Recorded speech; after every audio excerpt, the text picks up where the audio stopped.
Hallelujah, praise the Lord for the time. Hallelujah, praise the Lord. बहुत शुक्रिया। खुदा बरकत दे प्यारे भाई साहब, खुदा आपको बरकत दे सारे अरेंजमेंट्स के लिए और खास तौर पर तैयारी के इस मरहले के लिए हम खुदा उनका शुक्र करते हैं कि उसने हमें मौका दिया कि हम वर्शिप के सेशन में से गुजरे, जो तैयारी का मरहला है और जिसमें तैयार होकर हम इस काबिल हो सकें, इस लायक हो सकें कि खुदा उनकी जिंदगी बख्श कलाम को ना सिर्फ रसीव बल्कि कंसीव कर सकें। आए हम मेरे अजीजों देर के बगैर खुदा के कलाम की तरफ जाते हैं। आज की सुबह में मेरी तरफ से, मेरे घराने की तरफ से, तो आए हुए तमाम खुदावन के बेटों और बेटियों को, प्यारे बच्चों को, शीरखारों को जो दूर और नजदीक से सफर करके यहाँ तक पहुंचे हैं ताकि खुदावन के लिए अपने आप को उसके हुजूर में पेश करें, कुर्बान करें, अपने वक्त को और खुद को, उन सबको आज की सुबह में सलाम कबूल हो। खुदा आप सबको बरकत बख्शे। मेरे अजीजों, आए हम वक्त की आवाज की तरफ बढ़ते हैं, यानी खुदावन के कलाम की उस आवाज के लिए जो हमारे जमाने में आई। आमीन। आए हम पुराने अहदनामा के अंदर यसाया नबी के सहीफे की तरफ जाएंगे और चंद बातों को उसमें से पढ़ेंगे और अपने लिए रहनुमाई को हासिल करेंगे। यसाया नबी का सहीफा चैप्टर 44 44 नंबर बाब हम निकालेंगे और उसकी 21वीं आयत से लेकर 27वीं आयत तक हम इसे तलावत करेंगे और सभी लोग इसे बड़े ध्यान से सुनेंगे ताकि खुदावंद के नाम को इज्जत दी जाए। हालेलुया। यसाया नबी का सहीफा 44वां बाब और उसकी 21वीं आयत से लेकर 27वीं आयत तक हम इसे पढ़ते हैं और मैं चाहूंगा कि मैं इसको खुद आपके लिए सरीहन तरीके से पढ़ दूं। वो कि आप भी बहुत अच्छा पढ़ते हैं, ऐसी बात नहीं है, लेकिन मैं चाहता हूं कि वक्त को जितनी जल्दी हो सके बचाया जाए। सबने निकाल लिया यसाया नबी का सहीफा पुराने अहदनामा में चैप्टर नंबर 44 44 नंबर बाब है और उसकी 21वीं आयत से लेके हम 27वीं आयत तक इसे हम तलावत करेंगे।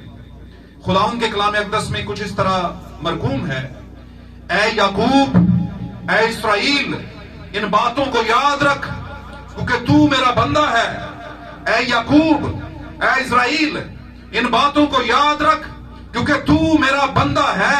मैंने तुझे बनाया, तू मेरा खादिम है। ए इस्राएल, मैं तुझको फरामोश ना करूंगा। मैंने तेरी खताओं को घटा की मानिद और तेरे गुनाहों को बादल की मानिद मिटा डाला। मेरे पास वापस आ जा क्योंकि मैंने तेरा फिदिया दिया है। ए आसमानों गाओ कि खुदावंद ने ये किया। ए असफले जमीन ललकार, ए पहाड़ों, ए जंगल और उसके सब दरख्तों नगमा बर्दाजी करो क्योंकि खुदावंद ने याकूब का फिदिया दिया है और इस्राएल में अपना जलाल जाहिर करेगा। खुदावंद तेरा फिदिया देने वाला जिसने रहम ही से तुझे बनाया यूं फरमाता है कि मैं खुदावंद सबका खालिक हूं। मैं ही अकेला आसमान को तानने और जमीन को बिछाने वाला हूं। कौन मेरा शरीक है? मैं झूठों के निशानों को बातिल करता और फालगीरों को दीवाना बनाता हूं और हिकमत वालों को रद्द करता और उनकी हिकमत को हमाकत ठहराता हूं। अपने खादम के कलाम को साबित करता और अपने रसूलों की मसलहत को पूरा करता हूं। जो यरूशलेम की बाबत कहता हूं कि वो आबाद हो जाएगा और यहूदा के शहरों की बाबत कि वो तामीर किए जाएंगे और मैं उसके खंडरों को तामीर करूंगा। जो समुंदर को कहता हूं कि सूख जा और मैं तेरी नदियां सुखा दूंगा। खुदावंद के कलाम का पढ़ा जाना और सुना जाना मेरे अजीजों हम सबों के लिए बाइसे बरकत हो और अगर किसी पर किसी भी तरह की मुश्किल का साया है तो आज इस कलाम के सादर होने के बायस वो आपकी जिंदगी से, आपके घराने से और आपके तमाम अजीजों की जिंदगियों से इसी वक्त दूर हो जाए क्योंकि उसने वादा किया है कि खुदावंद अपने कलाम को नाजिल करता और लोगों को शिफा देता है। आमीन। मेरे अजीजों तशरीफ रखिए। खुदावंद आपके साथ हो। God bless you all. खुदावंद साथ हो। थोड़ा सा वक्त जो खुदावंद ने आज कीमती करके दिया है हमें, उसको हम देखेंगे, सुनेंगे और कुछ चीजों को हासिल करके उनको अपने दिल में रखेंगे। आमीन। और उसके बायस हम फिर क्या लाएंगे? फल लाएंगे। हालेलुया। आज का हमारा मौजू बड़ा प्यारा है, द टोकन लाइफ, निशान वाली जिंदगी। द टोकन लाइफ, निशान रखने वाली जिंदगी। टोकन एक ऐसी चीज होती है मेरे अजीजों, जो आपके पास किसी हक की अलामत होती है।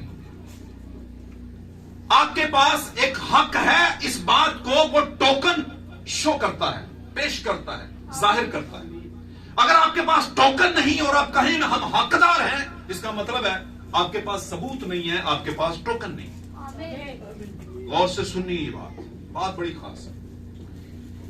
तो आज का हमारा मौजू बड़ा प्यारा मौजू है, द टोकन लाइफ। हम सीधा इस बात की तफसीर की तरफ जाते हैं। यहां पर मेरे पास बहुत से हवाले लिखे हैं, उनको आप नोट कर सकते हैं। कागज पेंसिल कौन कौन लाया है?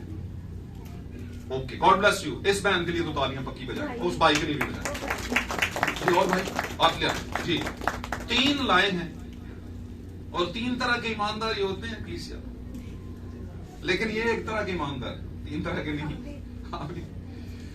तो इसका मतलब है असर हुआ है, पर सब पे उस तरह का शायद असर तो हुआ है, लेकिन कंसेप्शन नहीं हुई। आमीन।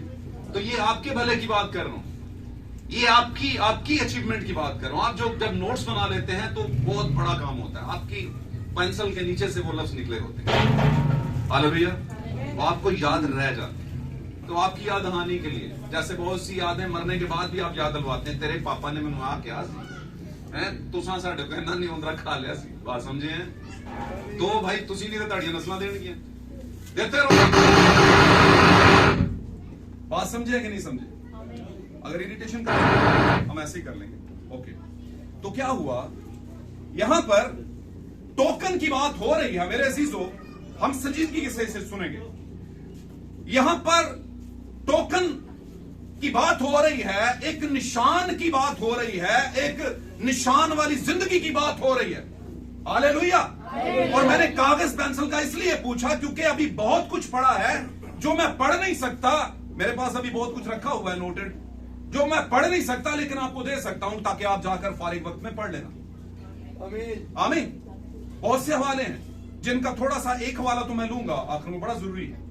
अब टोकन जो है आमतौर पर निशान को कहते हैं। इस कॉन्टेक्स्ट को जाकर पढ़िएगा, अंग्रेजी की बाइबल में जो पढ़े लिखे बच्चे हैं, वहां पर लिखा है मैं लायर्स के टोकन्स को रिजेक्ट करता हूं, रिजेक्शन कर दूंगा उनकी। इसका मतलब क्या? इसका मतलब लायर्स के पास भी टोकन है। इसका मतलब जो झूठे हैं लायर हैं, लॉयर नहीं। लॉयर और लायर में फर्क होता है। यहां पर कुछ लोग हैं जिनका ताल्लुक रहता है ऐसे हालात और वहां से माहौल से कि उनके ऑफिसेज हैं वहां पर जहां पर वकील हजरात होते हैं, एडवोकेट हजरात, लॉयर। लेकिन हम लॉयर कम और लायर ज्यादा देखते हैं लोगों को। अब यहां पर कहा गया लायर्स के जितने टोकन हैं, झूठों के पास जितने निशान हैं, क्या होगा उनका? No problem. हमेशा याद रखिए जो छोटी छोटी इरिटेशंस आती हैं, इब्लीस चाहता है कि कुछ ना हो, इस कलीसिया का कुछ ना बढ़े, खुदावंद का बीज बचाया ना जाए। हालेलुया। जाके आओ। लेकिन ये जंग वो भूल गया, ये जंग हमारी तो है ही नहीं। ये जंग वो खुद अंदर रह के लड़ रहा है, क्योंकि उसने कहा तुम में जो है वो उससे बड़ा है जो दुनिया में है। वो करेगा इरिटेशंस। बच्चियां लग पे है ना, ये अक्सर होता होगा। आप आने का इरादा रखते हैं, 35 लोग का अनुरोध बना ले, ओ नहीं करना, रुक गई बात वहीं पे। तो इरिटेशंस आपको आपके मकसद से हटाती है। तो हम वहीं पे आते हैं। मेरे अजीजों, आज दुनिया के अंदर बहुत से लोग हैं जो इस बात का दावा रखते हैं, दावा करते हैं, क्लेम करते हैं कि हमारे पास भी टोकन है, हम भी क्या है, यस्सु की दुल्हन है, हम भी वही बरगजीदा दुल्हन है जो बर्रा का वेट कर रही है। आमीन। और वो बताते हैं कि हमारे पास भी क्या है, टोकन है। हम कहते हैं मान लिया कि टोकन है, लेकिन क्या वो टोकन खुदा ने कबूल किए हैं? पिछले दिनों मैंने बताया कि वो धोबी टुकड़ा मांगता है कि जो टुकड़ा मैंने फाड़ के दिया था मिला उसके साथ, फिर ही तुझे वस्त्र मिलेगा, फिर ही तुझे वो कपड़े मिलेंगे जो कतानी कपड़े हैं, लिनन जिसको लिनन कहते हैं। लिनन का आमतौर पे आपके लीलन कहते हो तुसी इंग्लिश बाइबल में लिनन क्लॉथ्स, लिनन के जो बिल्कुल नर्म और गुदाज होते हैं, नर्म कपड़े, है ना, लीलन दा सूट, है ना, समझ रहे मेरी बात? तो वो नहीं मिलेंगे आपको, क्योंकि आपका टुकड़ा उस टुकड़े से मैच नहीं किया। तुसी नोट जोड़ना है तो बड़ा पता होता है, ਉਹ ਨਹੀਂ ਹਾਂ ਨਹੀਂ ਸੀ ਇਹ ਉਹ ਸੀ ਉਹਦਾ ਇੱਧਰ ਜੋੜ ਦਿੱਤਾ ਯਾਰ। कितनी अकल है साड़ी, वैसे है कि नहीं? होनी भी चाहिए, इसमें क्या है, बुराई तो नहीं है अकल होने में, गल समझ रहे हो? लेकिन मसीह की अकल भी तो होनी चाहिए, इसमें बुराई अगर नहीं है तो मसीह की अकल भी हमें बताती है भाई एक टुकड़ा जो मैंने तुझे दिया था, जिसका दूसरा मेरे पास पड़ा है, ला वो टुकड़ा किधर है, मिलाता हूं, अगर मिलता है तो तेरा टुकड़ा मेरा टुकड़ा मिलता है। मतलब क्या कि तेरे पास जो टोकन है वो मेरा ही दिया हुआ है, तेरे पास जो निशान है वो मेरी तरफ से आया है, तेरे पास जो निशान है वो मेरे नबी के जरिया से तेरे जमाने की नबूवत के लिए आया है। बात समझे हैं? God bless you. आप आमीन बोले, बात समझ आए तो फिर आमीन बोलना है, लेकिन उसके लिए समझना भी है। कई दफा कहना समझ आई है, स्मरण नहीं, क्योंकि समझना चाहते है ना। तो क्या है टोकन लाइफ? मेरे चीजों यीशु मसीह जिस दुल्हन की बात कर रहे हैं उसके पास टोकन है, उसके पास आसमान के और जमीन के निशान हैं, और बिल्कुल एज दैट टाइम, जैसे कि उस टाइम में था। किस टाइम में? पहली कलीसिया कौन सी? पहले नबी, पहला नबी का मतलब बड़ा नबी मूसा मिस्ले मसीह के जमाने में मिस्र की गुलामी के अंदर बैठी हुई थी और कई सालों से प्रेयर के अंदर थी, खुदावंद आजाद कर, आजाद कर, आजाद कर, आजाद कर। एक दिन आ गया, खुदा ने नबी भेजा, आमीन, और उसने जाकर वक्त के हैवान को कहा, खुदावंद रब्बुल फाज फरमाता है, इब्रानियों का खुदा फरमाता है, ये जिनको तूने कैद किया है ये इब्रानी, इनका खुदा कहता है कि मेरे लोगों को जाने दे। उसने कहा भाई नहीं जान देना, मैंने इन्हें नहीं जाने दूंगा, मेरे ये गुलाम है। आज भी इस जमाने का हैवान यानी शैतान कहता है कि मेरे ये क्या है, गुलाम है, नहीं जाने दूंगा। लेकिन फिक्र मत करें, फिक्र नॉट, क्योंकि नबी जो है 20वीं सदी का 20th सेंचुरी का प्रॉफिट आ चुका हुआ है, और उसकी आवाज उसके जाने के बाद भी गूंज रही है कि है फिरौन है इस जमाने के हैवान, मेरे लोगों को जाने दे। आमीन। वो कह रहे कि मेरे लोगों को जाने दे। Hallelujah, hallelujah. एक जमाना था वो नबी आया मूसा, उसके हाथ में एक टेढ़ी मेढ़ी टाइप की कोई आसा होगा, लेकिन याद रखें जो चीजें हमें लगती हैं कि बदली हैं उनके अंदर रेवलेशन छुपा होता है। जो सादा होते हैं वही दुनिया को बदलते हैं, याद रखना इस बारे में। आज दुनिया का बड़ा हिस्सा, उस जैसा कोई बड़ा मजहब नहीं। मैं एक हवाले से रेफरेंस दे रहा हूं, नॉर्मली रेफरेंस दे रहा हूं, बाय द वे तौर पर, कि दुनिया में सबसे ज्यादा जो किताब पढ़े जाने वाली है वो बाइबल मुकद्दस है। दुनिया में सबसे ज्यादा माना जाने वाला रिलीजन जो है, मजहब जो है, वो क्रिश्चियनिटी, या नहीं तो पूछ लेना किसी से। लेकिन क्रिश्चियन आमतौर पर इतने पसंद नहीं किए, कम कुछ जगहों, फिक्र नहीं करो, क्योंकि आप जिसको मानते हैं, आमीन, उसमें कुछ था, इसीलिए तो दुनिया का बड़ा हिस्सा उसके पीछे, इसीलिए तो उसकी किताब को आज भी पढ़ा जाता है। बड़े लोगों ने बंद करने की कोशिश की, बहुत कुछ करने की कोशिश की, है ना। जैसे यीशु मसीह के बदन को कब्र के आगे, कब्र के अंदर रखा और आगे पत्थर पर मोहर ठोक दी, अब कोई नहीं निकाल सकता। उसने कहा क्यों नहीं निकाल सकता भैया? हालेलुया, क्यों नहीं निकाल सकता? ये पत्थर जो तुमने घर के आगे लगाया है, ये तंजीमी निजाम की तालीम जो तूने मुझे निकलने से रोक सकती है क्या? मैं निकलूंगा, मैं इस पत्थर में से, पत्थर के पीछे से निकलूंगा, और वो निकला। और पाक कलाम में मुकद्दस मती फरमाते हैं, खुदा ने उसके बदन यानी मकदस, उसका बदन मकदस कहते हैं बदन को, मुकद्दस नहीं, मुकद्दस और चीज है, मकदस और चीज है। मकदस और मुकद्दस फर्क चीज है। मुकद्दस कहते हैं पाक को, मकदस कहते हैं घर को, आमीन। और खुदावंद ने पेशन कोई कर रखी थी पहले नबियों के जरिए से, दाऊद के जरिए से, कि तू मेरे मकदस को जमीन में, कब्र में सड़ता हुआ रहने नहीं देगा, आमीन, आमीन। और यीशु मसीह के मुतल्लिक है कि यीशु तीसरे दिन जी उठा, वरना तो मुर्दा सड़ जाता है, गल जाता है। हालेलुया। हम चलेंगे उन्हीं निशानों के ऊपर।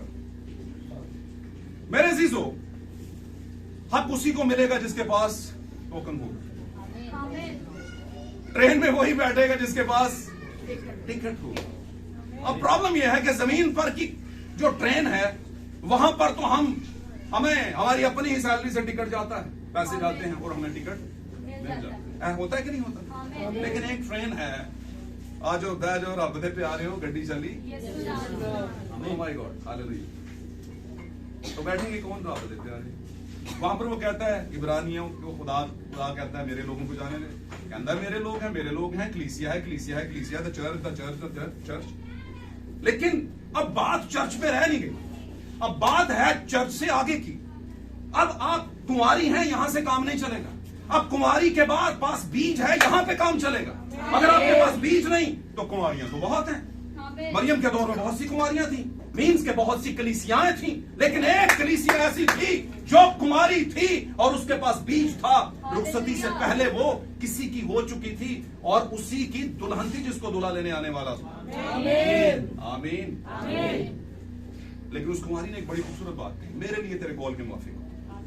इसका मतलब क्या? उसने अपने जमाने के फरिश्ता के मुंह से निकलने वाला खुदा का कलाम कबूल किया। उसने कहा ऐसा ही हो।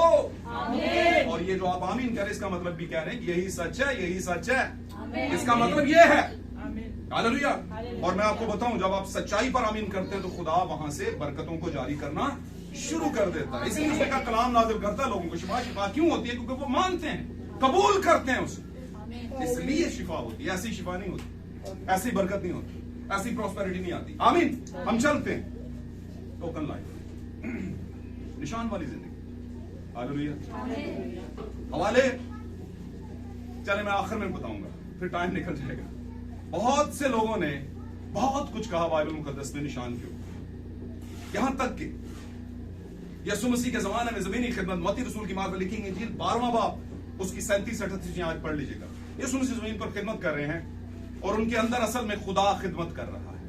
और खुदा की जब मैं बात करूं तो मतलब रूह काम कर रहा है। रूह कुछ खुदा है। पाकला में लिखा है खुदा रूह है। खुदा अगर कोई है तो उसको कहते हैं रूह। और वही रूह बाप है किसका? जिसने अपने बेटे यस्सु के बदन को मुकद्दसा मरियम के बदन में बनाया, तैयार किया।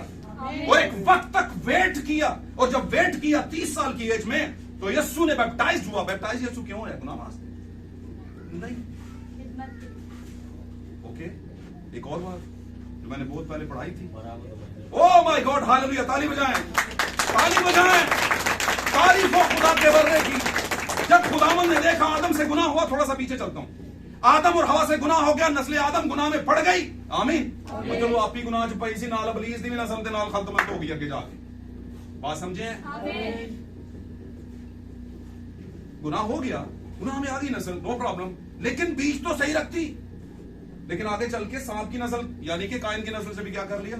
इल्हाक कर लिया नूह के जमाने में। फिर खुदा ने कहा नहीं माफी देनी। बात समझ रहे हैं? मानूंगा। हालेलुया। इस बात को याद रखिए। क्यों? खुदावन ने बर्रा की बात की, आगे चला। नूह के जमाना में नूह जब आया, पानी उतरा, शॉर्ट कर रहा हूं, बातों को शॉर्ट कर रहा हूं मैं। पानी उतरा तो खुदावन ने कहा पाक जानवरों की कुर्बानी दे। कुर्बानी दी, खुदा कुर्बानी मांगता था। वहां पर अदम में भी कुर्बानी थी, किसी को मारना पड़ा, जबा करना पड़ा, फिर तो उनके बदन ढांके गए। आमीन आमीन आमीन। उनको ढांका गया। आगे चलते मूसा आ गया, मूसा को बाकायदा शरीयत, और शरीयत में क्या कहा गया? कुर्बानी दो।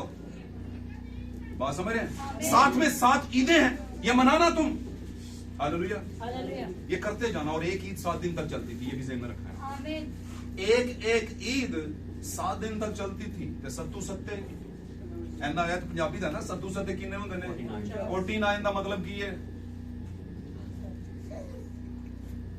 49। 49 49 और 49 के बाद क्या आता है? तो 50 को क्या कहते हैं? 50वें दिन क्या हुआ था? 120 की जमात को 50वें दिन क्या हुआ था? उनको रूल कुद्स का बपतिस्मा मिला और हमारा 50वां खत्म होने वाला है, 50वां आने वाला है। और हमारा क्या हो जाएगा? उनका रूल कुद्स मिला और हमारा क्या हो जाएगा? रैप्चर हो जाएगा। 50वें दिन कुछ होता है। हालेलुया। अब 7 दिन ईदें चलती थी, हम वहीं पे रहेंगे। बर्रा, उन्होंने कहा बर्रे, और फसा की ईद में बर्रे थे, बर्रे ज़बह करने होते थे। ये क्या था? गुनाह की कुर्बानी। लेकिन चलते चलते चलते यस्सु आ गया, जिसके मुतालिक लिखा गया था कि एक बर्रा आएगा, कामिल बर्रा। आमीन। जब कामिल बर्रा, और इस बात में ये बात जरा सीखते हैं, बड़ी खास बात, पॉइंट की बात करने लगूं। और उसने भी कहा, और बहुत से और रसूलों ने भी कहा कि जानवरों के खून में वो क्षमता, वो ताकत, वो कुव्वत, वो बचाव का नहीं था जो यस्सु बर्रा के लहू में था। वो खून जो था वो ढांकता था गुनाहों को। वक्ती तौर पर आप रिलैक्स हो जाते थे, जैसे आज दुनिया के बहुत से लोग रिलैक्स हो जाते हैं, है ना, खून बहाते। उसमें भी थोड़ी relaxation, timely relaxation, timely relaxation, timely relaxation, time to time relaxation, है ना। अच्छा हूं ले 2 रोटियां लै, सुबह आटा लै, अच्छा किलो लै, किलो फिर लै, गल समझ रहे हो। कट्ठा कुछ नहीं, कीरा कोई नहीं, जखीरा कोई नहीं। जखीरा हो तो है ना, आटा निकालते जाओ, खाते जाओ, लेकिन थोड़ा थोड़ा थोड़ा थोड़ा। तो वहां पर भी थोड़ी थोड़ी साल्वेशन, थोड़ी थोड़ी निजात, थोड़ा थोड़ा छुटकारा, पिछले गुनाहों की बख्शिश के लिए कुफारा बर्रा, है ना। अब वो जो खून था खरूज की किताब में नजर आया, जब निकलना था तो क्या लगाना तुम? चौखटों पर क्या लगाना? बर्रे के खून का ब्लड लगाना। इसका मतलब क्या? टोकन। तो टोकन क्या करता है? आपके बर्रे बचाता है, आपके पैलोठे बचाता है। और खुदा ने शरीयत में क्या रखा था? सारे पैलोठे। हालेलुया। खुदा ने क्या रखा था? जितने पैलोठे हैं सब क्या हैं? मेरे। नहीं बड़ा बच्चा है ये, हूं खुदा दे दईए, ये दे देता खुदा तो पीछे की रह जाएगा। तो मैं कहता हूं ये चॉइस तो है ही नहीं भाईजान, ये तो चांस है। अगर मिल रहा है तो ले लो, वरना फिर नहीं मिलेगा। और किसी समझदार बंदे ने कहा जिंदगी इंसान को एक बार जिंदगी में चांस देती है कि वो कामयाब हो जाए। हम असल में उस चांस को बड़ा इजी ले लेते हैं, हर किसी की लाइफ में आता है, लेकिन हम उसे आए बाएं और शाएं कर देते हैं। और ऐसा हमने नहीं करना। ये बात बड़ी समझने वाली है। जब बर्रों का खून दिया जाता था तो गुनाह ढांपे जाते थे। और एक और बात बताऊं, उस बर्रा में जो जिंदगी होती थी वो लौट कर नहीं आती थी। फिर बताऊं, उन बर्रों में जो जिंदगी थी, उन बकरों बछड़ों में जो लहू में जिंदगी थी, जानवर की जिंदगी, वो वापस नहीं आती थी। आमीन। इसलिए वो टोकन तो था, लेकिन वक्ती टोकन था। आमीन। साल बाद फिर टोकन, फिर निशान लगाओ, और चलते चलते यीशु के दौर तक वो चल रहा था। ईद फसह मनाओ, मना रहे थे कि नहीं? लेकिन यीशु ने कहा बस, अब बस हो गया। अब ब्राइड, एक काम कर रहा हूं तुम्हारे सामने, हाँ जितनी तुम्हारी जिंदगी है जमीन पर, अब वो वाला टोकन नहीं, अब मेरा लहू टोकन हो। अब मेरा लहू है, मेरा खून पियो और मेरा गोश्त खाओ। इसमें क्या है? जिंदगी है। तुम्हारे बाप दादा ने मन खाया, 6 दिन मन खाया, है ना, मर गए। मैं हूं वो जिंदगी की रोटी जो दुनिया में आई, जो मुझ में से खाएगा कभी भी ना मरेगा। Hallelujah, hallelujah. मेरे अजीजों, यस्सु बर्रा, वो बर्रा ज़बह होता, खून बह जाता, खून में जिंदगी है, और वो जिंदगी कहीं चली जाती। लेकिन ये बर्रा जो कि मेरा और आपका यस्सु है, जिसके लिए मैं और आप तैयारी कर रहे हैं, हालेलुया, जिसके लिए मैं और आप तैयारी के मरहला में हैं, बर्रा की दुल्हन ने उसको, बर्रा की बीवी ने खुद को बर्रा के लिए क्या कर लिया? जिसकी तैयारी में हम लगे। हालेलुया। अब यीशु ने कहा बस अब पीछे क्लोज हो गया, मैं आ गया हूं, कामिल बर्रा आ गया है। धोने की बात हुई। यीशु मसीह ने जब बपतिस्मा लिया, तो मैं बताने की जो कोशिश कर रहा था, सॉरी टू से, वहां पर यीशु मसीह ने बपतिस्मा क्यों लिया, खास बात बताने लगा। जो खास है वो बहुत कम लोग बताते, और वही खास है, वही सच है, उसके अलावा बाकी सब ऊपर की बात। ये बात बताने लोग। नबी ने कहा, और ये नबी के जरिए से बात आई सामने, हमारे जमाने के नबी के जरिए से। उसने कहा पुराने अहद में जो कुछ हुआ वही नए अहद में सेम वैसा ही है, सिर्फ लोग ही बदले हैं, बाकी सब कुछ वैसा ही होगा। हालेलुया। सिर्फ कुछ कैरेक्टर बदले हैं, बाकी सब कुछ वैसा ही होगा। हालेलुया। जानवरों की जगह यीशु आ गया, है ना, खून की जगह मैं आ गई, अंगूर का शीरा, और गोश्त की जगह यीशु मसीह का बदन यानी रोटी आ गई।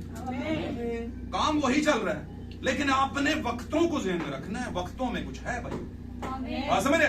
हुआ क्या, जब बर्रे को कुर्बानी के लिए ले जाया जाता था, तो बर्रे को सबसे पहले धोया जाता था,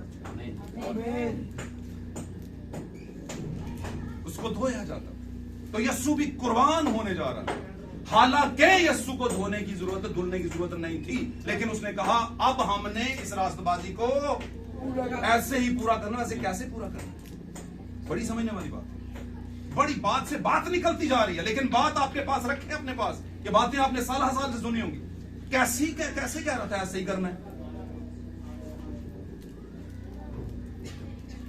ऐसी रास्तबाजी को पूरा करना। वैसे रास्तबाजी के बगैर तो कोई खुदा को देख नहीं सकता, ऐसे ही है ना। तो रास्तबाजी दो लोगों के जरिए होती है भाई, ध्यान से सुन लेना। एक कलाम के जरिए, दूसरा नबी के जरिए। नबी के पास कलाम आता है और वहां पर पानियों पर चलता हुआ कलाम नबी के पास आया। और वो नबी कौन था? अपने जमाने का एलिया। यूहन्ना इस्तबागी कुर्बानी धुल रही है नबी के हाथों से। हालेलुया। कलीसिया धुल रही है कुर्बान होने के लिए नबी के हाथों से।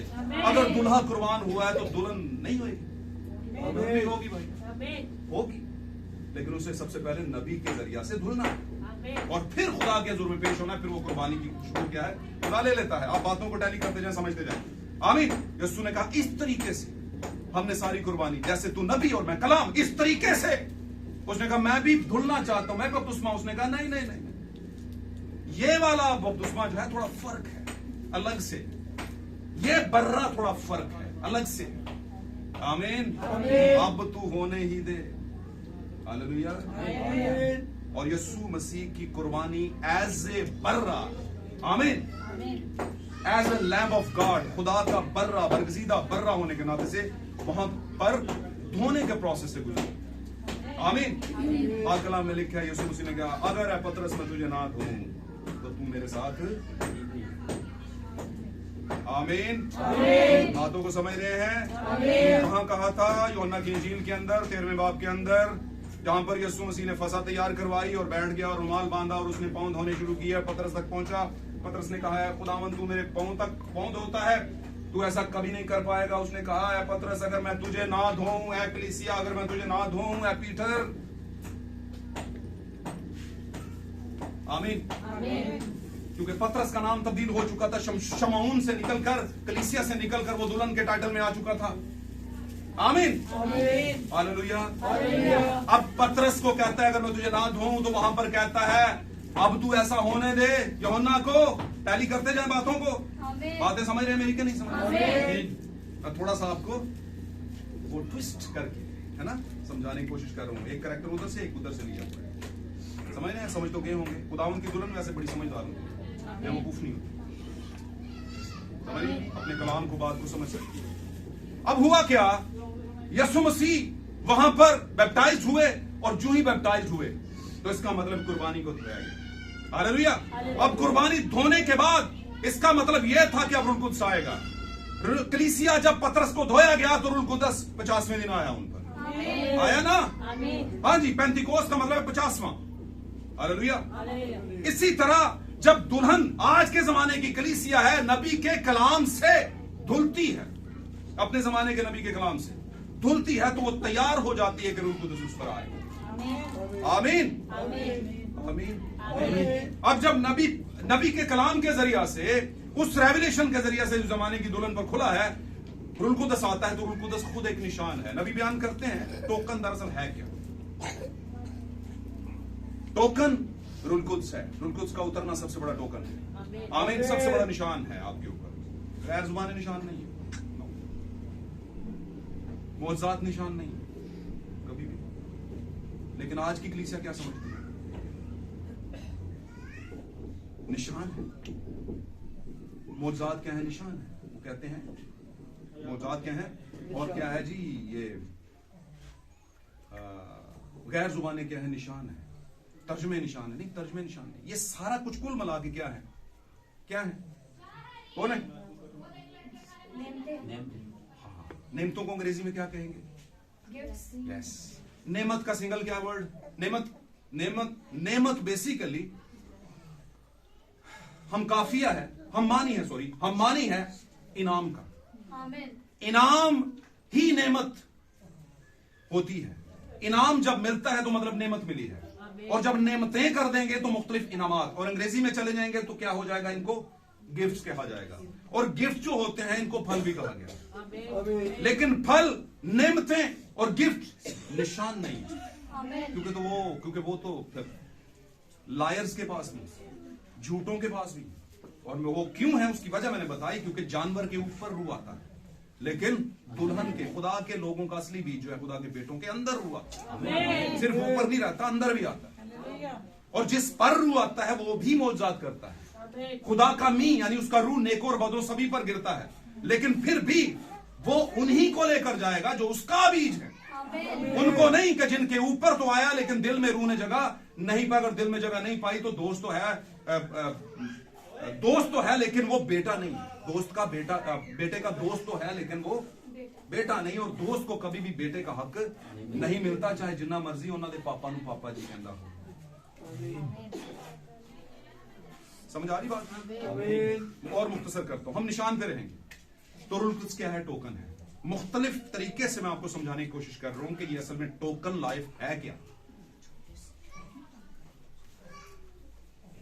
आप इसको कंपेयर कर लेना, द टोकन लाइफ और एक डिनोमिनेशन की लाइफ, डिनोमिनेट लाइफ जिसको हम कहते हैं। एक तंजीमी जिंदगी और एक निशान वाली जिंदगी। तंजीमी जिंदगी के अंदर आपको ज्यादातर दिखावा नजर आएगा और लोग दिखावे के पीछे, ये बदकिस्मती है दुनिया की कलीसियाओं की कि वो उसके पीछे भागते हैं, चाहे उसके पास सच्चाई है या नहीं। उसके पास कहते हैं मौजूद है, शिफा है और गैर जुबान है, और वो यही समझते हैं। हालांकि मैंने आपको बताया ये निशान नहीं है। निशान क्या है? Rule Quds. निशान क्या है? Rule Quds. और मैंने बताया कि जब पिछले बर्रे ज़बा होते थे तो उनकी जिंदगी वापस नहीं आती थी, लेकिन जब यस्सु ज़बा हुआ तो उसकी जिंदगी 50वें दिन वापस आई। उसकी जिंदगी 50वें दिन वापस आई। और यस्सु की जिंदगी, यस्सु का क्या है? रूह है, जिसको हम रूल कुद्स कहते हैं। एक जमाना था यस्सु खुद जमीन पर था और खुदा की जिंदगी यस्सु में आई। बात समझ रहे हैं? खुदा की जिंदगी जब यस्सु में आई तो यस्सु की जिंदगी जो खुदा की ही जिंदगी थी वो दुल्हन में आई इस जमाने में। तो ये कोई और चीज नहीं आई। खुदा का रूह यस्सु में और यस्सु का रूह दुल्हन में आया। कलीसिया में नहीं, दुल्हन में आया। दुल्हन में। आमीन। तो दुल्हन जो है उसके पास टोकन है, उसके पास रूल कुद्स है, टोकन, उसके पास निशान है। और निशान क्या है? मुझे बताएं, बनी इस्राइल कैसे निकले थे, क्यों बच गए थे? हालांकि वो ऊपर से जब फरिश्ता गुजरा और पलोठों को मारना था, अगर निशान ना होता तो उनको भी मार देता। मिस्रियों के ऊपर निशान नहीं था क्योंकि उन्होंने तो इस मुकाशवा का पता ही नहीं। ये मुकाशवा सिर्फ नबी के जरिए किन के पास आया? कुछ अपनों के पास। इब्रानियों का खुदा कहता है कि मेरे जेड़े अपने ना उन्होंने जान दे मेहरबानी। उन्हें कहने नहीं या तो डके हुए ने, असीर ने, या तो कभी सारी जिंदगी नहीं उठ सकते। उन्हें क्या उठन के टेंशन ना ले क्योंकि मैं आ गया, नबी आ गया है, नबूवत आ गई है। आमीन। इब्ने आदम आ गया है और नबी का दूसरा मतलब है इब्ने आदम। इसलिए यीशु मसीह भी अपने जमाने का नबी था, इब्ने आदम था। उसने कहा इब्ने आदम खोए हुओं को ढूंढने और नजात देने आया है। हालेलुया। नजात कैसी भाई? टोकन देने आया है। क्योंकि टोकन के बाद आप मंजिल तक पहुंचे। अगर टोकन नहीं है तो मंजिल तक कैसे पहुंचेंगे? हाँ, मैं एक और बात बताई शुरू में भी कि कुछ लोगों के पास टोकन तो होता है लेकिन मंजिल तक पहुंचते नहीं। प्रॉब्लम ये होती है। कैसे? कुछ लोगों के पास यस्सु तो होता है लेकिन यस्सु वाली जिंदगी नहीं होती, इसलिए मंजिल तक पहुंचते नहीं। मिसाल के तौर पर 12 चुने, एक में जिंदगी नहीं थी, वो पीछे रह गया। आमीन। फिर 70 चुने, 70 में जिंदगी नहीं थी, पीछे रह गए। टोकन था उनके पास। कौन सा टोकन? यस्सु। आमीन। लेकिन वो रास्ते में उतर गए। हालेलुया। बातों को समझिए। टोकन लाइफ, निशान वाली जिंदगी। अगर आपके पास निशान है तो आपको क्या है? चीज मेरी है, निशान लगा ऊपर। आप जाते हैं मॉल, आप मुख्तलिफ मॉल्स में जाते हैं, मिसाल देना, मुख्तलिफ मिसालें दे रहा हूं। किसी बड़े सुपर स्टोर पे चले जाएं, मॉल पे चले जाएं, कैश एंड कैरी पे चले जाएं, है ना, सेफ मार्ट पे चले जाएं, तो आपने कुछ सामान पकड़ा होता है कि नहीं पहले से ही कुछ चीजें। वो कहता है भाई जी ये आगे नहीं जा सकते, तो फिर वो आपको एक की चेन में से एक कार्ड निकाल के देता है, कहता है ये पास रख लेंगे यहीं पर। अगर वो खो जाए तो क्या मिलेगी चीजें आपको? मिल नहीं सकती। आमीन। फिर वहां से आपने कुछ चीजें खरीदी, हालेलुया, आपने बिल बनाया, उसने बिल बनाया, आमीन, आपने बिल पकड़ा, वापस आ गए, और कुछ दिनों के बाद उन चीजों में गड़बड़ हुई, आप गए, उन्होंने कहा बिल किधर है? आपने बोला वो तो नहीं, बोलो फिर नहीं हो सकता। इसका मतलब क्या? टोकन बड़ा जरूरी है। इसका मतलब क्या? यस्सु का लहू बड़ा जरूरी है जिंदगी बचाने के लिए। आमीन। इसका मतलब क्या? रूल कुद्स बड़ा जरूरी है। दो चीजें हैं, यस्सु मसीह का लहू। ध्यान ना गल सुने हो, मैं गल बड़ी खास करन लगा मैं तुहाडे नाल। आमीन। जब आप यस्सु मसीह के लहू के नीचे आते हैं तो शैतान बांध दिया जाता है, लेकिन फिर भी वो बंधा हुआ जिंदा होता है। बंधा हुआ शैतान हालेलुया। लेकिन जब आप पर रूह कुद्स आ जाता है, आमीन हालेलुया, तो फिर उस टाइम पर वो शैतान मरने के करीब हो जाता है। बंदा तो पहले ही होता है। लेकिन एक बात को हमेशा याद रखना, खास बात, दो तरह की पैदाइशें हैं, एक पानी से बपतिस्मा और एक पानी से धोया जाना और एक रूह से धोया जाना। सिंपल इन वर्ड्स, बात समझ रहे हैं? इन सिंपल वर्ड्स, जब आप पानी से धुलते हैं तो शैतान बांधा जाता है, उसके बाद रूह कुद्स आता है, शैतान वहीं पर है लेकिन बंधा हुआ है। लेकिन एक और चीज आपके पास आ गई, रूह कुद्स, यानी हक आ गया। कुछ लोग बपतिस्मा लेते हैं लेकिन रूह कुद्स नहीं पाते, उनके पास टोकन नहीं है। उन्होंने क्या किया, सिर्फ कीमत डलवा कर कीमत उनकी दी गई और वो छूट के आ गए, लेकिन मंजिल तक नहीं पहुंचेंगे। आमीन। लेकिन याद रखें, दुल्हन के लिए क्या है? दुल्हन ने जब रूह कुद्स पा लिया तो मरा हुआ तो वो नहीं है। शैतान क्या है? बंधा हुआ है लेकिन मरा हुआ नहीं है। वो मरा हुआ शैतान शयातीन को ऑर्डर करता है, और शयातीन मुख्तलिफ अरवा हैं। गुनाह की अरवा, जैसे जुए की अरवा, जैसे नशे की अरवा, जैसे लालच की अरवा, और जैसे हरामकारी की अरवा, जैसे और बहुत सी चीजें दुनिया में रूहें हैं, बुरी रूहें हैं जो हमारे दिमागों में घुसी हुई हैं, दिलों में घुसी हुई हैं। वो हमें क्या करती हैं? हमेशा भटकाती रहती हैं। और इसी बात को लेकर के पौलुस कहता है, हालांकि पौलुस रूह कुद्स याफ्ता था, उसकी जिंदगी में शैतान बंधा हुआ था, और इसीलिए उसने कहा मेरे अंदर दो तरह की इंसानियत जंग कर रही है, दो तरह के पहलवान कुश्ती के अंदर हैं, बंधे हुए हैं। आमीन। और एक ख्वाहिश करता है पौलुस, कहता है हाय मैं कितना अभागा हूं, कमबख्त हूं, मुझे इस गुनाह के बदन से कौन आजाद करवाएगा? कब खलासी, कौन नहीं, कब खलासी मिलेगी? आमीन। और इसीलिए उसने कहा कि एक वक्त आता है कि हम जो जिंदा होंगे, हम भी उन जो मरे हुए मसीह में, वो जब जी उठेंगे तो उनके साथ उड़ेंगे, आसमानों में जाएंगे। और वो हमारे जमाने की बात कर रहा था। आमीन। हमारे जमाने, हालेलुया। तो बातों को समझिए आप, मैं जो बातें आपको समझाने की कोशिश कर रहा हूं। तो जब बपतिस्मा लेते हैं जमीन पर पानी का, वहीं से शैतान को बांधा जाता है, और फिर उनको उसका बपतिस्मा। लेकिन शैतान की अरवा आपको तंग करती हैं। लेकिन एक तीसरा फेज है जिसके अंदर कहा गया रैप्चर। सोना किसी ने नहीं, किसी ने सोना नहीं, ये मैंने रिकॉर्डिंग में कह दिया, ओके नो प्रॉब्लम। लेकिन क्या हुआ कि जब रैप्चर होना है तो फिर अबलीस जलाया जाता है। शैतान क्या है? जलाया जाता है। शैतान क्या है? जलाया जाता है।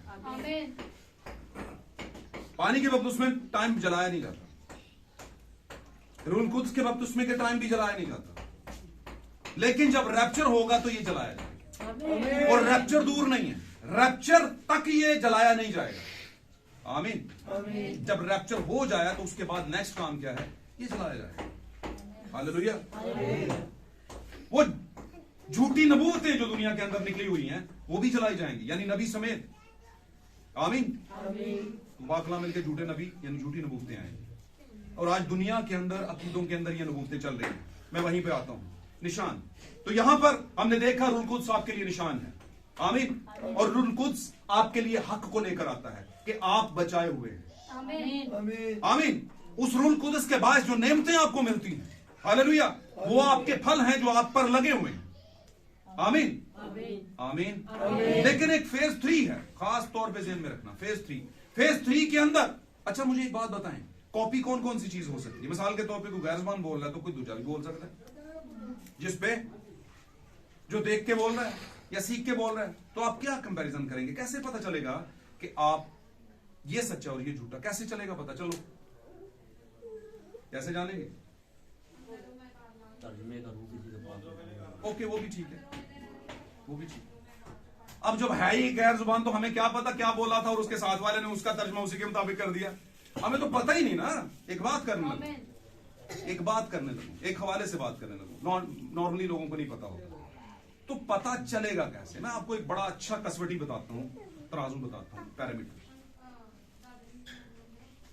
ये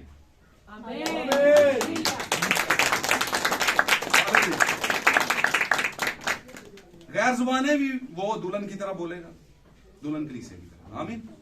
मौजज़े भी उसी तरह कर लेगा, हो सकता है थोड़ा ज्यादा करे, और ऐसा है वैसे वो ज्यादा इन पे फोकस करेगा।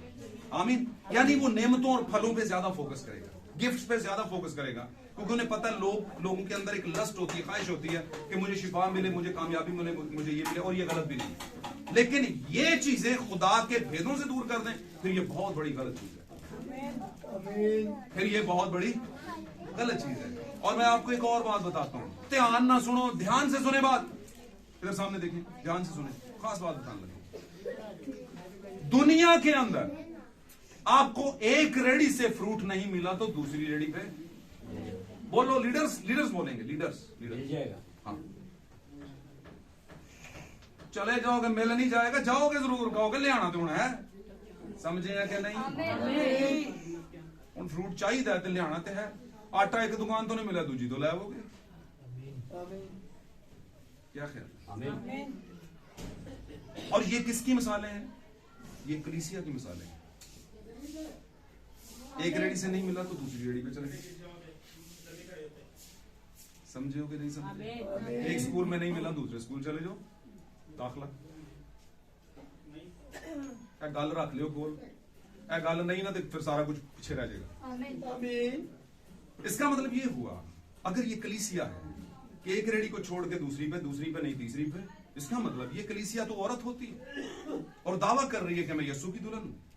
इसका मतलब है दूल्हे के पास सब कुछ पड़ा है, उसके पास छोड़ के किसी,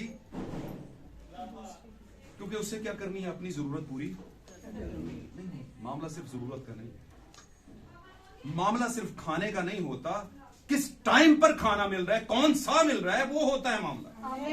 शाम के टाइम है, शाम के टाइम वाला खाना मिलना है आपको, और आप शाम के टाइम पे कहीं दूसरी दुकान से लंच खा रहे हैं, आमीन, ब्रेड खा रहे हैं और चाय का कप पी रहे हैं, तो वो आपके टाइम का खाना नहीं है। देने वाले को तो शर्म आनी नहीं है, उसे तो ये लगेगा कि एक मेंबर बद गया और की है। लेकिन जो बिलीवर्स होते हैं वो मेंबरशिप पे बिलीव नहीं करते, मेंबरशिप नहीं करते। यस्सु को पता है कि मेरी दुल्हन किसी और रेडी पे जाने वाली नहीं है, क्योंकि उसे सब कुछ मुझसे मिल रहा है, जो डाइट उसे चाहिए वो मिल रही है। आमीन। वो दुल्हा नहीं बदलेगी, क्योंकि उसके दुल्हा के पास उसके ठेले के ऊपर जो कुछ मिलता है किसी और दुकान से मिलता ही नहीं। उसके पास 7 मोरों का मुकाशवा मिलता है, उसके पास वुमन मिनिस्ट्री का रेवलेशन मिलता है, उसके पास सरपंच सीड का रेवलेशन मिलता है।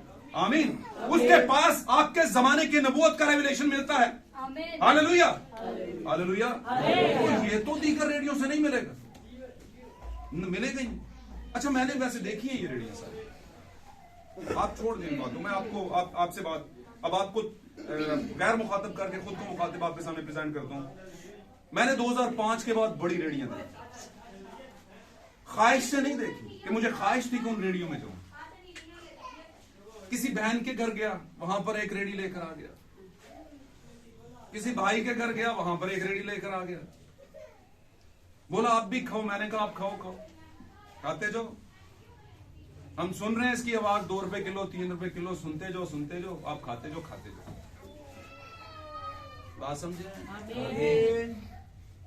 तो ऐसे रेडी बांध बहुत से नजर आएंगे आपको, कहीं फुफो के घर, कहीं खाला के घर, कहीं मामू के घर, कहीं चाचू के घर, कहीं कजन के घर, और आप बोलेंगे चलो चलते लाएं जी, हम लगे हुए हैं, अदर देखो मेरे वाली वेख लिया करो थोड़ा जा, लाएं जी।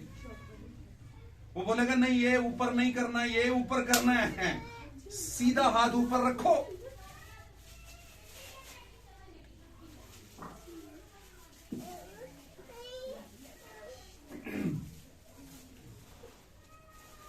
ये जो पेंटिकॉस्टल्स है, जो यूनाइटेड पेंटिकॉस्टल्स की बात करूं, तंजीमी पेंटिकॉस्टल, जो शुरू वाले थे वो तो तंजीम थे, जो 120 वाले थे।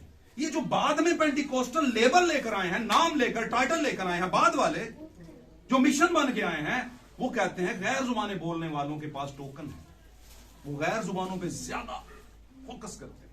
आमीन। जो मैथोडिस्ट है, मैथोडिस्ट का ये है कि वो कहते हैं जब हम सही जोश से गीत गाते हैं और हमें बरकत मिल रही होती है तो ये निशान है। ये टोकन है। आमीन। इसी तरह दीगर भी ऐसा कुछ सोचते हैं, लेकिन नबी बयान करता है वो बहुत बड़ी गलती पर है, क्योंकि टोकन तो 12वां उसमें बर्रा की किताब में यानी 7 मोहरों में छुपा हुआ है। टोकन वहां पे छुपा हुआ है। मुझे बताएं, ट्रेन में बैठते हैं तो एक पीटी आता है, पीटी साहब, पीटी आता है ना, पुराने लोग पीटी कहते हैं, नवे लोग क्या कहते हैं? टीटी। ओके, टीटी कहते हैं, टीटी भाई, वो जो टिकटें लेने आता, हाँ बे टिकट, हाँ बे टिकट, कहता है कि नहीं कहता? कहता है ना? तो जिसके पास टिकट होगा वो बैठेगा, जिसके पास नहीं, उतरो भाई नीचे। क्या ख्याल है? तो टोकन जिसके पास होगा वो सवारी कस सकता है, निकल सकता है आगे, लेकिन जिसके पास टोकन नहीं, रूल कुछ नहीं। आमीन। जिसके पास वक्त कम। अच्छा मुझे बताएं आप, ये टोकन जिसके बारे में मैंने कहा ये 7 मोहरों में छुपी, ये टोकन देने के लिए आया कौन था वैसे? कितनी बारी पढ़ा है मैं तो? यस, ताली बजाएं खुदावंद यीशु मसीह के जलाल के लिए। कोई भाई बता सकता है कहां पर आया यीशु मसीह ये टोकन लेकर? आया कहां पर है? कौन से चैप्टर में? 10 बाब की। Okay, God bless you. ताली बजाएं जी जितने लोगों ने बताया। God bless. ये ताली खुदावंद के बच्चों के लिए है, क्योंकि खुदावंद के बच्चे हैं तो उनका ऑनर तो है ना? बादशाह के बच्चे हैं, कुछ तो इज्जत उनकी। तो याद रखिए बात, वाह जी वाह, मुझे बड़ी खुशी हुई है। एक उस्ताद के लिए या सॉरी एक लीडर के लिए, एक रहनुमा के लिए बहुत जरूरी बात है कि लोग उसको फॉलो करें, लोग समझे कि हाँ यार ये सही कह रहे हैं, और उसको याद भी रखें क्या कहा था।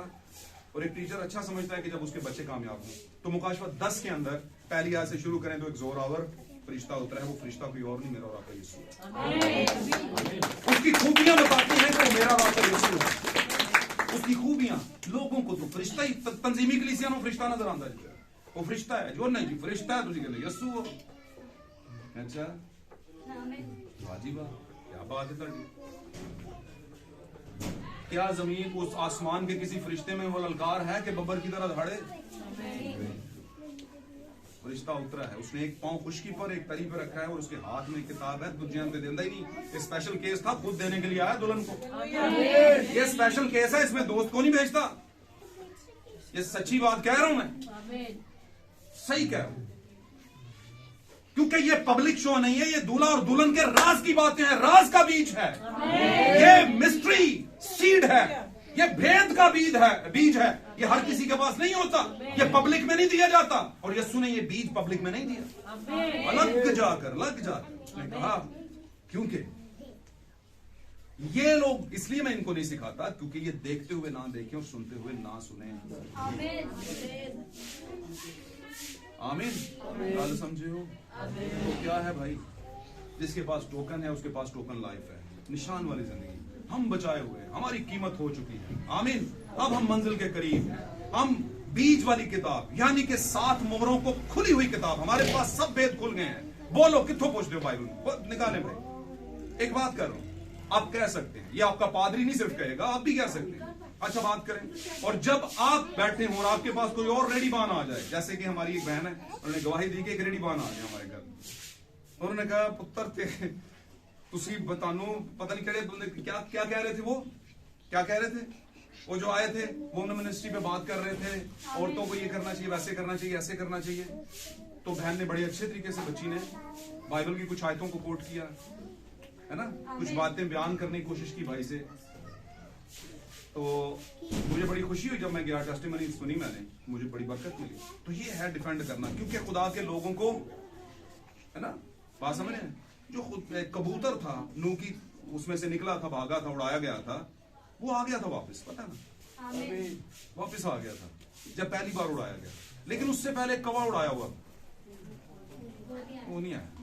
यार पानी तो जमीन तो सुकिया नहीं थी, वो कितने बैठा है, ध्यान लाया जे कि नहीं। कबूतर नु तो पंजा टकान की जगह नहीं मिली, वापस आ गई कबूतरी, यानी कि रूह कुद्स की रहमत, यानी खुदा के सही लोग दुल्हन, उसे तो पंजा रखने की जगह नहीं मिली, सब नापाकी है, गंदगी है, मुर्दे हैं। कवा कितने बैठा है भाई चौधरी साहब, तंजीमी कलीसिया वो जेडे तर रहे सन ना, उत्ते मुर्गन चढ़ के खाए, ए मजेदार है, ये खाएंगे। ये टेस्ट करेंगे, ये अकीदा ठीक है, वो अकीदा ठीक है, वो अकीदा ठीक है, ये सही है, लगा रहा भाई जी। निकलते कहां से हैं? नूह की कश्ती से। बात समझ रहे हैं? लेकिन वापस नहीं आए। पौलुस ने कहा वो निकले तो हम में से, पर हम में से थे। प्रॉब्लम है। आमीन। ये कोई गिलो शिकवों की किताब नहीं है। आज तो ये गलतियां न सुनो। ये मोहब्बत की किताब है। यीशु मसीह ने अपनी दुल्हन के नाम लिखी है। और ममसू आंखों वाले, पाक आंखों वाले इसे पढ़ सकते हैं। नापाक आंखों वाले तो बस इसे फर्जी समझेंगे, स्टोरियों की किताब है। हम कहते हैं नहीं, स्टोरियों की नहीं, वाकयात की किताब है। इवेंट से भरी हुई किताब है जो आपकी जिंदगी में वाकयात लेकर आएगी, इवेंट्स लेकर आएगी। आमीन, हालेलुया। मेरे से तो बहुत कुछ पड़ा हुआ है इस पे कहने के लिए, लेकिन मैं टाइम की नजाकत के हवाले से देखता हूँ। नाजुक टाइम है, और वैसे भी आखिरी जमाने का नाजुक टाइम है। और हम तो इतने भूखे प्यासे होते थे कि हम थकते नहीं थे। 3 बजे बैठते, रात को 11 बजे उठते थे। आप तो सोचेंगे ये क्या यार, ये तो पागलपन है। तो वाकई कुछ लोगों को यीशु मसीह के लिए दीवाना होना पड़ता है। फिर जाके कहीं आपको वो मोती मिलता है जो कहीं खुदा ने आपके लिए रखा होता है। लिखा है मैं उन्हें कीमती पत्थर दूंगा जिस पर उसके देने वाले का, लेने वाले का नाम लिखा होगा। आमीन। बात समझे हैं? तो ये गिफ्ट कैसे मिलेंगे आपको? ये जगह आपको कैसे मिलेगी? आपके पास टोकन होगा तो। फिर ये टोकन आएगा कैसे? वैसे ये टोकन ना दुआओं से नहीं आएगा, ये टोकन नमाजों से नहीं आएगा, ये टोकन साफ सुथरा रहने से नहीं आएगा, ये टोकन सलाम जी बहन जी, प्रेज द लॉर्ड भाई जी, ये करने से नहीं आएगा। ये टोकन दिखावे से नहीं आएगा, ये टोकन 7 मोहरों से आएगा। मैं सच कह रहा हूं आपको, अगर आपने 7 मोहरों का भेद पा लिया, आमीन, तो आप अपने जमाने को समझ जाएंगे। मत्ती के 12वें बाब में उन्होंने कहा, अगर तू ऐ उस्ताद हमें कोई निशान दिखा। उसने कहा निशान दिखाने का प्रॉब्लम नहीं है भाई, दिखाऊंगा, पर तुम्हें क्यों दिखाऊंगा? ऐसे क्यों दिखाऊंगा? लगते क्या तुम मेरे? उन्होंने कहा हम भी इजराइल से हैं भाई, हम फकी फरीसी हैं। पढ़ लेना 12वां बाब मत्ती और उसकी 37वीं 38वीं आयत पढ़ लेना। उसने कहा भाई निशान की बात करते हो, पहले तुम्हारी पहचान करवा दूं। तुम जिस जमाने के लोग हो वो इस जमाने के लोग जो हो, तुम इब्ने आदम से निशान तलब करते हो। तुम ये नहीं जानते कि इस जमाने के लोग हरामकार हैं। इस जमाने के हरामकार, लिखा है हरामकार और जनाकार लोग खुदावन से क्या करते हैं? इब्ने आदम से निशान तलब करते हैं। पहले अपना आप सीधा करो। ये निशान हर किसी के पास नहीं आता, और ना ही कोई इसे समझने की, ऑब्जर्व करने की और इसको अपने पास कंसीव करने की दूसरे लफ्जों में ताकत रखता है। आमीन। क्योंकि पुरानी मशकों में नया मुकाशफा ठहर नहीं सकता। आमीन। कभी आपने ऐसा किया है कि पिछले साल वाला फ्रूट रखा हो फ्रिज के अंदर और इस साल फिर उसी सीजन में माल्टों को खाएं? आप कभी खाया? ऐसा किया? वैसे भी आप तो इतने समझदार हैं कि अगर स्टोर का कोई फ्रूट आ जाए तो आप कहते हैं स्टोर दे माल्टे। कहते हो कि नहीं? इसका मतलब क्या? माल्टे तो आ गए, उसी सीजन में आए, लेकिन ये उस टाइम से पैदा फ्रेश नहीं हुए, ये पिछले कहीं पैदा हुए हैं। आमीन। तो फिर आप तो तब वो खाएं ना कि आपके जमाने में वो फ्रूट आया नहीं फ्रेश, और अगर आया है तो फिर फ्रेश खाएं। इसका मतलब क्या? इसका मतलब जो पौलुस के जमाने में हुआ वो अरीनियस के जमाने में फ्रेश नहीं था, और जो अरीनियस के जमाने में हुआ वो मार्टिन के जमाने में सही नहीं था।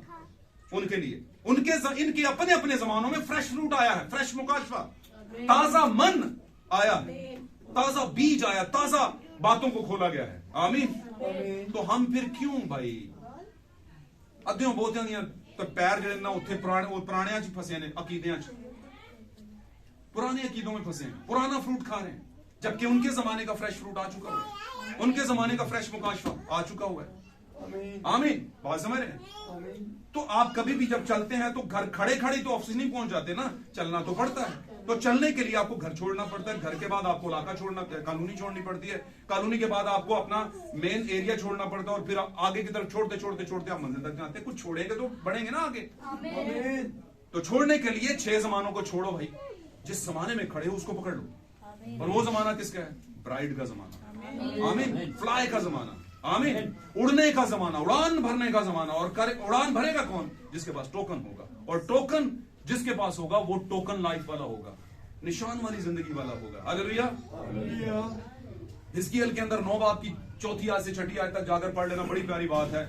वहां पर 6 ऐसे खून रेज हथियार लिए हुए शख्स आए हैं और उनके बीच में एक शख्स ऐसा है जो 7वां है और जिसने कतानी कपड़े पहने हैं और उसकी कमर के ऊपर कलम और दवात है। पढ़ लेना जाके, आमीन।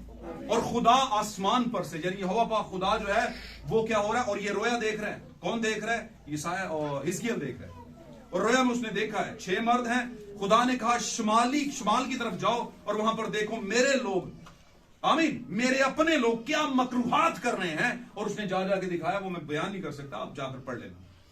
दिखाया और उसने कहा अब देख लो, हैकल की तरफ जाओ, वहां पर जाकर देखो कि वहां पर मकरूहात हो रही है मेरे घर के अंदर। इसलिए नबी मैं इनको छोड़ने वाला नहीं है। 6 लोग मैं भेज रहा हूं जो इनको खून रेस हथियारों के साथ जबा कर देंगे, मार देंगे, आमीन। और जब वो बढ़ने लगे तो वो कलम दवात वाला, उसने कहा रुको एक मिनट, सबसे पहले वो जो इन कामों को पसंद नहीं करते, जो खुदा के हैं, मैं उन पर पहले क्या कर दूं, उनको जाकर मोहर कर दूं। और उसने कलम दवात निकाली और उनके माथों पर क्या कर दिया, उनकी जिंदगियों पर मोहर कर दिया।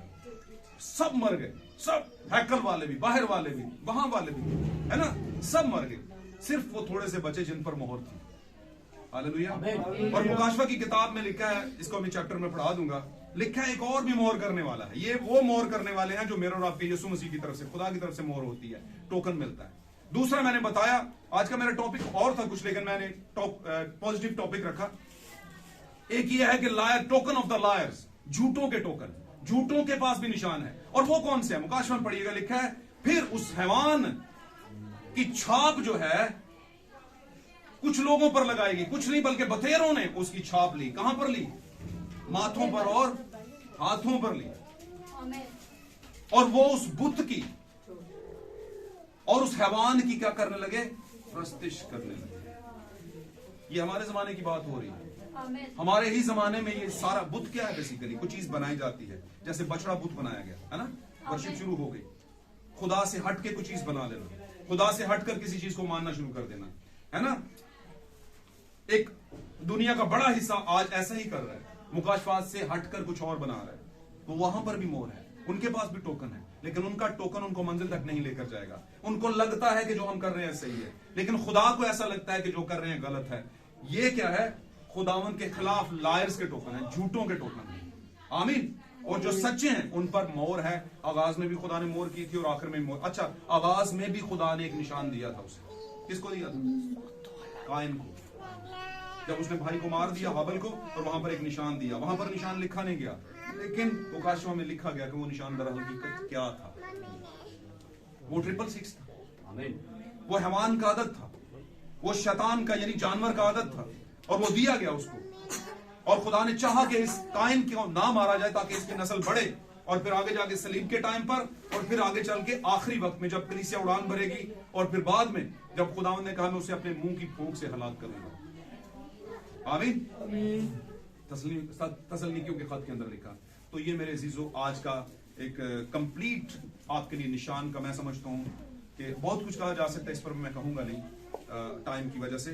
तो मैं समझता हूं कि इतना भी अगर आपने अपने पास रख लिया तो बहुत बड़ी बात है। अगर आज आपके पास रूल कुद्स है, आज अगर आपके पास मुकाशफात की बात है, तो समझ लें आपके पास टोकन मौजूद है। और अगर आपके पास मुकाशफात हैं और उसके बायस रूल कुद्स को आपने अपनी जिंदगी में नहीं आने दिया, तो आपके पास टोकन नहीं है। फिर आप चाहे मैसेज बिलीवर हो, मेथोडिस्ट हो, असेंबलीज ऑफ गॉड हो, कोई भी हो, एनीवन, आप नहीं जाएंगे। मैं आपको कंफर्मेशन बता रहा हूं, आमीन। तो उड़ान भरने के लिए, मसीह की दुल्हन होने के लिए, मसीह का टोकन जो मसीह मुकाशफा 10 में उतरा है, टोकन लेकर ले। ये खुली हुई छोटी सी किताब खा ले, ये तेरे मुंह में शहद की तरह लगेगी, आमीन, हालेलुया। लेकिन याद रखना, ये जब तू ले लेगा, इस तालीम को कबूल कर लेगा, तो तेरा पेट यानी तुझे दर्द ज़ाय लगेंगे, लोग तुझे तकलीफ देंगे, आमीन। कोई मसला नहीं है, तकलीफ देंगे, लेकिन तकलीफ का मतलब यह है कि जिंदगी अब आने वाली है, यीशु मसीह अपनी दुल्हन को लेकर जाने वाला है। खुदा आज के कलाम के बाद आपको और हम सबको